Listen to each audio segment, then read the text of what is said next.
भारत के पहले उप प्रधानमंत्री, राष्ट्रीय एकता के आधार स्तंभ लौह पुरुष सरदार वल्लभ भाई पटेल की जयंती पर घनसोली में नवी मुंबई बीजेपी प्रकोष्ठ द्वारा एकता दौड़ रन फॉर यूनिटी का जोरदार आयोजन किया गया।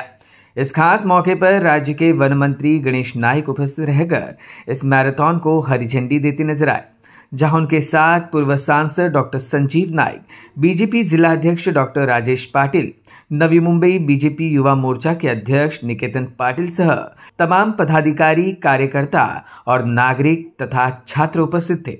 घनसोली पाम बीच से लेकर कोपरखेड़े डीमार्ट तक संपन्न हुई इस एकता दौड़ में कई छात्रों ने हिस्सा लिया। वन मंत्री गणेश नाइक ने अपनी भावनाएं व्यक्त करते हुए सरदार वल्लभ भाई पटेल के कार्यों को याद किया और उनका अभिवादन किया। देशाचे पहिले उपपंतप्रधान सरदार वल्लभभाई पटेल यांच्या 150व्या जयंतीनिमित्तानं देशाच्या अखंडतेकरता धावा, रन फॉर युनिटी अशा प्रकारचा संदेश देशाचे पंतप्रधान माननीय नरेंद्र मोदीजींनी मन की बातच्या माध्यमातून दिला आणि त्याचीच परिणती म्हणून आज त्यांचा वाढदिवस आहे सरदार वल्लभभाई पटेलांचा। आणि म्हणून आपल्या शहरातील विद्यार्थी, नागरिक त्या आव्हानानुसार आज धावत आहेत। सरदार वल्लभभाई पटेलांना फौलादी पुरुष म्हणून त्या ठिकाणी विशेषण दिलं गेलं।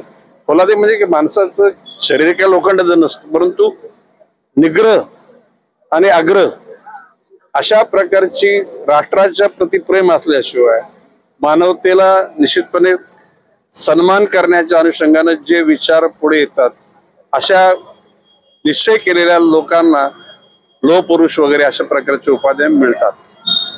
आज देश सर्वार्थाने प्रगती करत असताना जगाला हा संदेश द्यायचा आहे की भारताची जी प्रगती होणार आहे ती फक्त भारतीय लोकांसाठीच नाही, तर संत ज्ञानेश्वरांनी सांगितल्याप्रमाणे विश्वचे माझे घर या उक्तीप्रमाणे जगात जिथं जिथं दुःख असेल ते दुःख निवारण करण्याकरता भारतीय विचारसरणी, भारतीय नेतृत्व त्या ठिकाणी पुढे सरसावेल असा विश्वास माननीय पंतप्रधान नरेंद्र मोदीजींनी व्यक्त केलेला।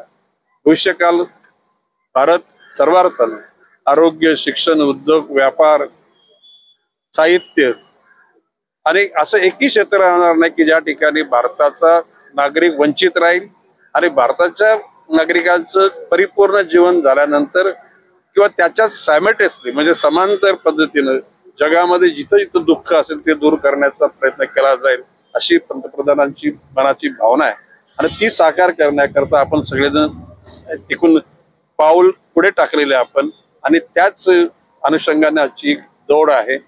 या सर्व धावणाऱ्या विद्यार्थ्यांना, तरुणांना माझ्याकडून हार्दिक शुभेच्छा। Bureau report, EW network.